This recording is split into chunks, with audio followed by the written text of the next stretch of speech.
안녕하세요, 친구 여러분. KR 풋볼 360에 오신 것을 환영합니다.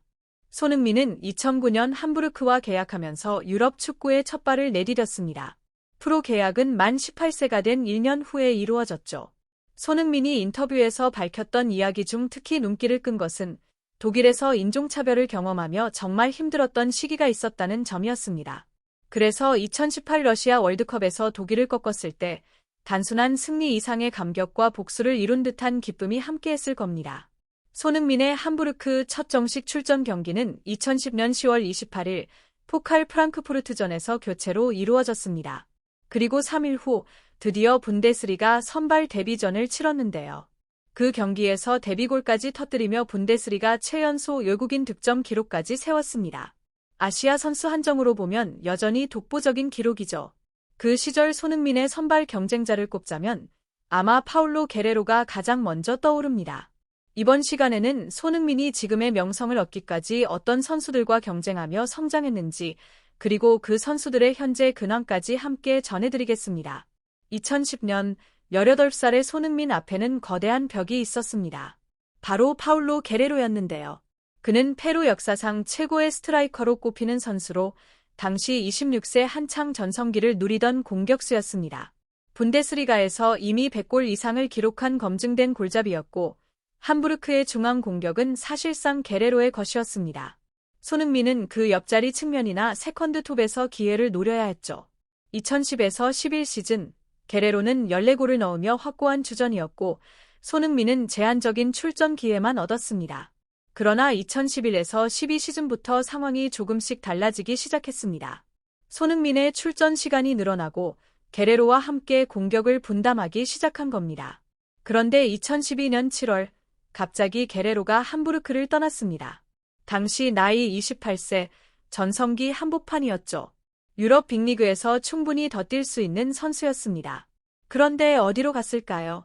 브라질의 SC 코린치안스였습니다. 브라질 클럽이긴 하지만 분데스리가에서 브라질 리그로 간다는 것은 사실상 커리어 하락으로 볼 수 있습니다. 왜 전성기 게레로가 유럽을 떠났을까요? 답은 간단합니다. 2012에서 13 시즌 손흥민은 리그 28경기에서 12골을 기록하며 함부르크 팀 내 최다 득점자가 되었습니다. 게레로가 떠난 그 시즌 손흥민이 폭발한 것이죠. 만 20세의 나이에 손흥민은 게레로 없이도 팀에 안정감을 주었습니다. 파울로 게레로는 2021년에 은퇴했고 유럽 무대에 다시 돌아오지 못했습니다. 그러나 당시 게레로만이 손흥민의 경쟁자는 아니었죠. 아니었습니다. 손흥민이 실제로 자리를 놓고 직접 경쟁해야 했던 선수들은 측면과 세컨드 톱에 있었습니다. 옐레로 엘리아는 네덜란드 국가대표 출신으로 유벤투스에서 함부르크로 임대 온 특급 윙어였습니다. 빠른 스피드로 왼쪽 윙을 장악하고 있었죠. 막시밀리안 바이스터는 독일 U21 국가대표로 함부르크 유스 출신의 유망주였습니다. 그는 오른쪽 윙과 세컨드 톱을 소화하는 멀티플레이어였고 손흥민과 정확히 같은 포지션에서 경쟁했습니다. 말 그대로 직접적인 경쟁자들이었던 셈이죠.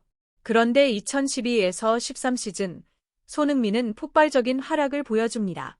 리그 28경기에서 12골을 기록하며 엘리아는 5골, 바이스터는 2골에 그쳤습니다. 이미 팀 내 주요 선수들이었음에도 손흥민이 압도적인 성적을 기록한 겁니다.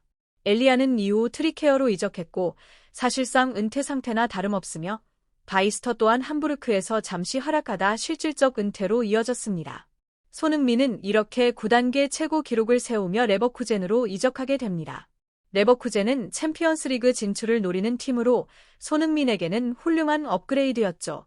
당시 손흥민의 나이는 21살, 이미 분데스리가에서 검증받은 상태였기 때문에 특별한 경쟁은 없었습니다. 레버쿠젠 공격진에는 차라노글루, 벨라라비, 손흥민이 핵심으로 자리 잡았고 키슬린도 함께 공격을 이끌었습니다. 벨라라비는 오랜 기간 레버쿠젠에서 활약하다가 33세에 은퇴했고 차라노글루는 손흥민보다 2살 어리지만 현재 인터밀란에서 핵심 선수로 활약하고 있습니다. 손흥민은 2015년 토트넘으로 이적하며 2200만 파운드의 이적료를 기록했습니다. 당시 레버쿠젠도 분데스리가 상위권 팀이었기에 일부 동료들은 손흥민이 토트넘으로 간 것을 이해하지 못하기도 했습니다. 화이트 하트레인 경기장은 레버쿠젠의 경기장에 비해 초라했지만 리그 자체의 수준과 인기는 이미 비교가 불가했죠. 프리미어리그의 인기는 정점에 달해 있었고 토트넘은 새 경기장 건설과 함께 성장 가능성을 충분히 보여주고 있었습니다. 손흥민은 토트넘에서의 잠재력과 비전을 이미 충분히 검증한 뒤 이적을 선택한 것입니다. 2015년 토트넘 동료들은 잠재력은 무궁무진했지만 몸값을 정확히 책정할 수 없었던 상태였습니다. K는 리그에서 31골을 기록했지만 당시 22세로 장기적인 성장을 단정 지을 수 없었고 에르센 또한 손흥민과 같은 나이였으며 알리는 10대였기에 경험 부족으로 평가가 어려웠습니다. 손흥민은 독일에서도 이미 충분히 검증받은 상태였죠. 처음에는 언어 문제 때문에 적응에 어려움을 겪었을 텐데 토트넘으로 이적한 후 손흥민은 또 한 번의 도전에 직면하게 됩니다. 2015년 시즌 초반 손흥민은 단순히 주전이 보장된 상태가 아니라 경쟁에서 이겨내야 하는 상황이었고 팀 전술 역시 손흥민의 장점을 살리는 형태가 아니었기에 적응이 쉽지 않았습니다. 당시 손흥민의 경쟁자는 사들리였습니다. 손흥민이 오른쪽 윙을 맡으면 경쟁자는 라멜라였고 그는 공격진 사이에서 틈을 찾아야 했습니다. 사들리는 벨기에 국가대표 출신으로 팀 내 확고한 윙어 1순위였기 때문에 손흥민은 초반에는 레버쿠젠과 달리 벤치에 머무는 시간이 많았습니다. 영국 언론에서도 손흥민의 적응을 비관적으로 보는 기사들이 종종 나왔습니다. 실제로 손흥민은 독일로 돌아가고 싶은 마음도 있었지만 포체티노 감독은 그를 붙잡았습니다. 손흥민 때문이라고 단정할 수는 없지만 자연스럽게 사들리는 다음 시즌 이적하게 됩니다. 당시 손흥민보다 중용되었지만 자신이 팀에서 점차 밀릴 것을 예감한 듯합니다. 사들리가 선택한 팀은 웨스트브롬이었습니다. 손흥민과 사들리는 3살 차이인데 사들리는 현재 이미 은퇴 수순에 들어갔습니다. 손흥민과 같은 나이대였을 때 사들리는 벨기에 리그에서 전성기를 겨우 경험했을 뿐입니다. 반면 손흥민은 2016 시즌부터 잠재력을 폭발시키며 이미 팀의 핵심으로 자리 잡았습니다. 이 시기부터 그는 데스크라인이라는 별명까지 얻으며 자연스럽게 주전으로 자리 잡았고 23살 때 차범근의 한 시즌 최다 득점 기록까지 넘어섰습니다. 굳이 경쟁에서 신경 쓰이는 한 명을 꼽자면 라멜라였습니다. 비슷한 시기에 팀에 합류했고 전력도 상당했기 때문입니다. 두 선수는 페널티킥을 누가 찰지 두고 서로 경쟁하는 모습도 있었죠. 그게 다입니다. 좋아요, 공유, 구독 부탁드려요.